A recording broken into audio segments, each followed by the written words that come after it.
Hey guys, it's Goosebumps Completionist, bringing you another book review, and this one comes from Tales to Give You Goosebumps. This is book 4, still more Tales to Give You Goosebumps. Really enjoyed this book. This was a fantastic, for the most part, Halloween-centric book. Definitely in my top 10 favorite Halloween-based Goosebumps books to ever exist. This is phenomenal. This is so far past more Tales to Give You Goosebumps, aka book 6. This one is amazing. Amazing.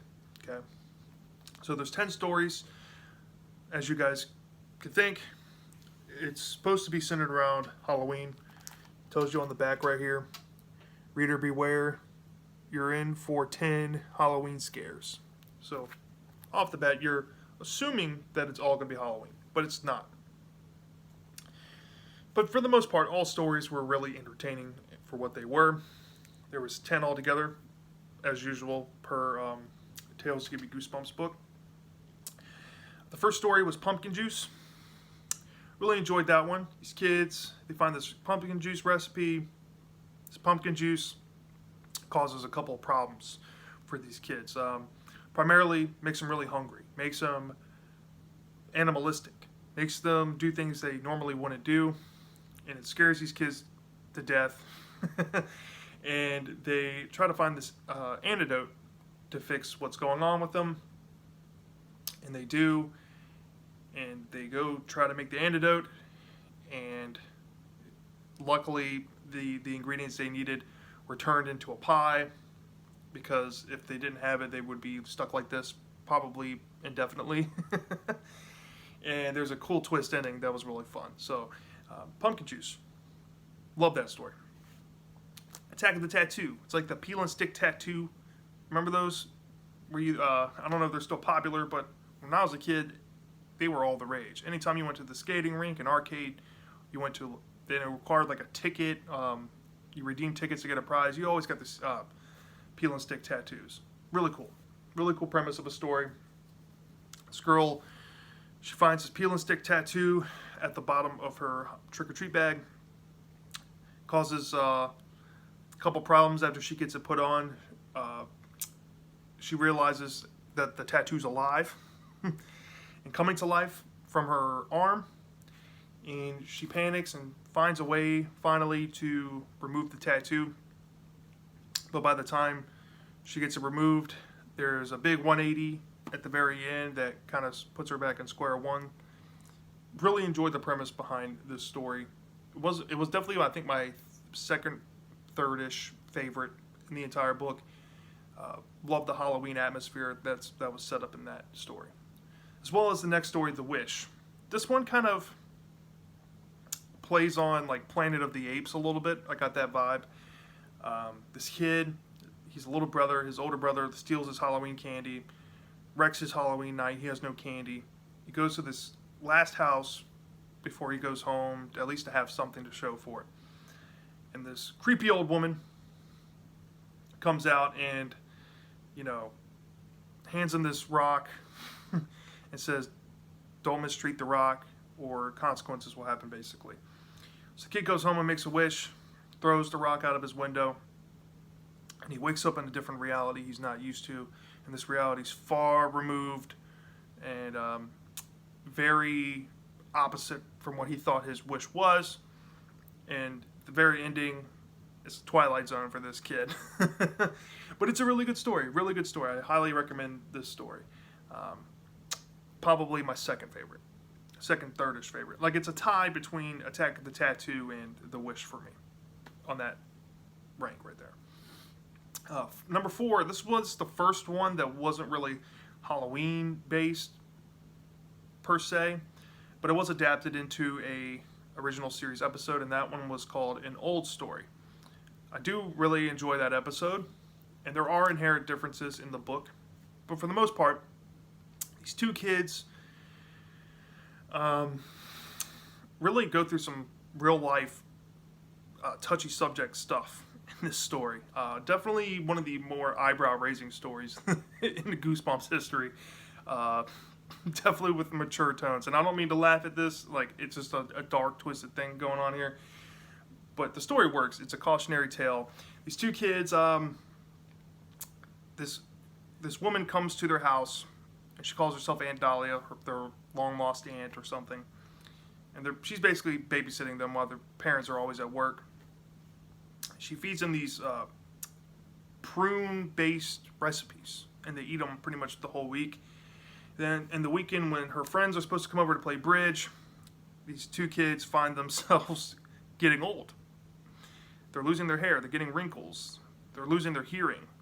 They look in the mirror, they don't look like themselves. They look like they're 50 years older than they are. And these kids are 12-year-old boys, around that age, 11 and 12, I think. And then there's a big reveal that this aunt is trying to sell these kids to her bridge friends so they can marry these boys and move to Florida. Yeah, it's a very dark-toned story, for the most part, very real-life horror-ish story. But these kids find a way to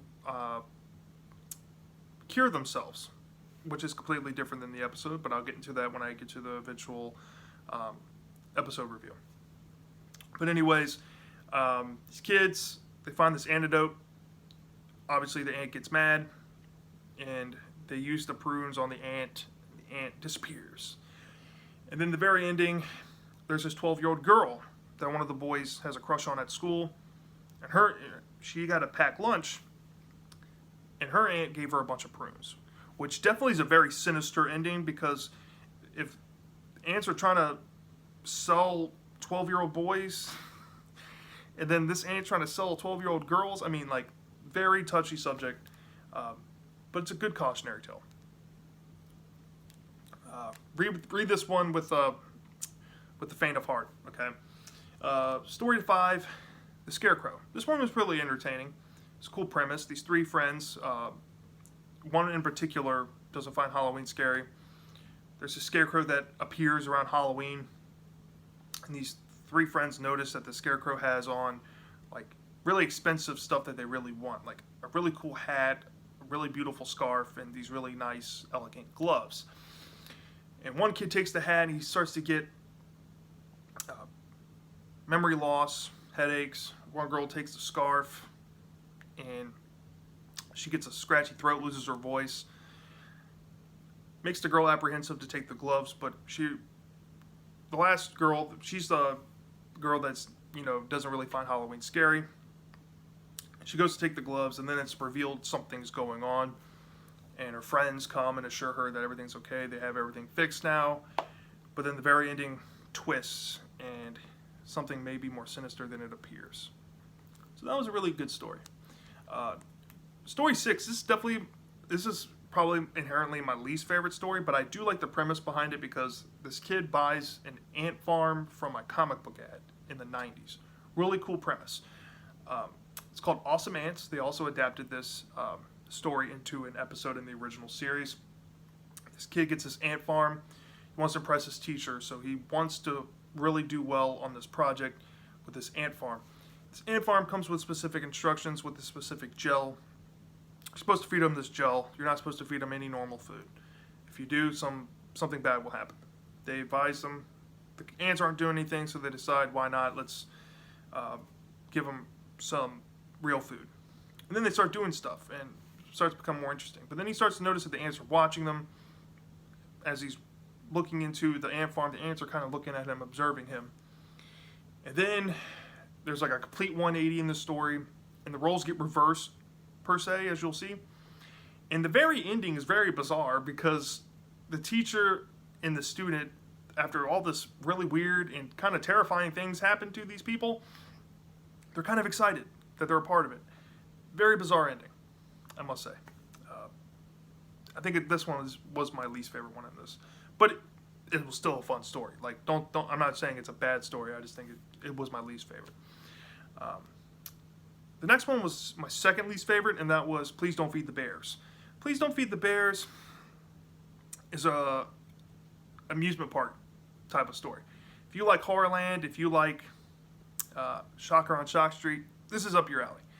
Except it takes a totally different premise. It's like a childish amusement park called Cuddle Bear Park. And this girl and her little sister and their family go to this park. And the little sister wants to go there to get autographs from these cuddle bears. But there's this really cool roller coaster the older sister wants to ride, and that's the reason why she likes amusement parks. She likes thrill rides. She likes being, on some scary rides. So she ventures off on her own. Parents tell her to meet them back at some point. The girl goes ride the roller coaster a few times. Then she gets lost trying to find her way back. She interacts with some of the employees, and there's this big reveal, and she gets really freaked out.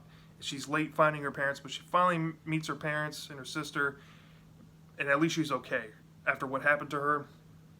And then the very ending of the story leaves on a funny note, which I think is a just dessert for that little sister, because as you guys will read, she's kind of annoying and kind of bratty, so I think the little sister got what was coming to her. Very fitting end, I would say. Kind of like a Cuckoo Clock of Doom kind of ending. Story 8, by far, was my favorite, and that was The Goblin's Glare. This kid draws this terrifying goblin picture and some construction paper, and his plan is to hang it on the Halloween on his door for Halloween to scare the people. This goblin has eyes that watch people, and they're always looking in the direction that you're walking. It's very creepy. So this kid hangs it up, and then he starts having really bad dreams where this goblin comes to life and is chasing him on Halloween. Then he realizes that Halloween hasn't happened yet every time he wakes up, and he realizes that at some point his dreams are kind of predicting the future. So in his very last dream he has in the story, there's a big revelation that not everything is as it seems, and this kid is doomed. Really good story. This would be a fantastic episode to adapt for the new Goosebumps show. If they were going to adapt any stories from Tales to Give You Goosebumps, this would be one of them. Really good story. Number 9, this one was okay. Bats About Bats. This girl moves to town. These two girls notice this new girl. She has this weird obsession with bats. Her parents are bat scientists, which is kind of weird. But anywho, they invite her over for a sleepover because they want to convince her that bats are scary. They watch vampire movies. She really wasn't scared. Then she goes to sleep, and they have somebody try to scare her. She gets offended and goes home. And then she calls the girls the next day saying, "Hey, I'm okay. I know I overreacted. Why don't you come over to my house for a sleepover?" And these two girls come over, and there's a big plot twist. And something is revealed, and the two girls now know why she likes bats. There you go.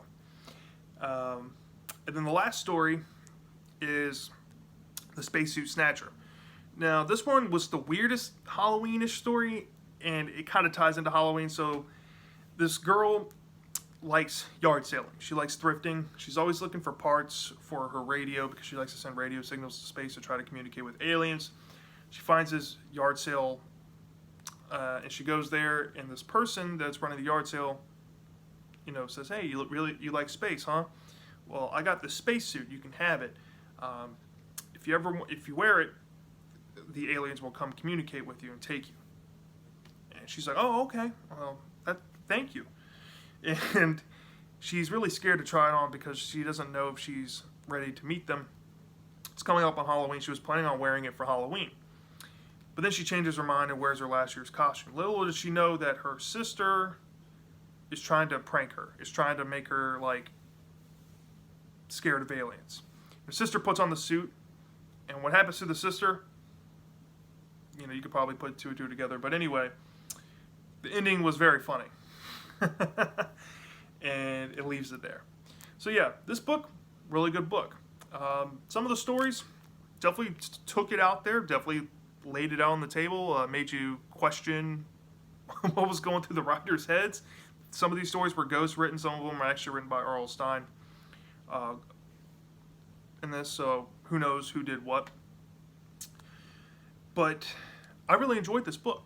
So I think this is a exceptional book. So this is going to get a 4.5 or higher. If I had to grade this book, I'm going to give it a 4.7 out of 5.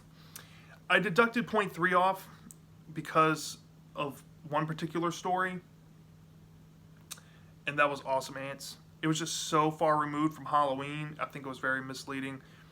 I almost deducted points off an old story, but an old story was so unique in the premise of the story, I didn't deduct anything because I think that's a really cool story to tell. Everything else kind of fit around Halloween, except the amusement park one, but that one was still a good cautionary tale as well. Very unique for the book, so I didn't take any points off. But Awesome Ants definitely had zero to do with Halloween, and it was the worst one, so I deducted 0.3. Because every other story was fantastic. You know, for the premise for a Halloween book, you're probably going to get 6 or 7 out of 10 stories that are actually related to Halloween. Like I said, it's one of my favorite Halloween books I've read. It's definitely in my top 10. What do you guys think about Still More Tales to Give You Goosebumps? Is it your favorite Tales to Give You Goosebumps book? Did you love it? Did you hate it?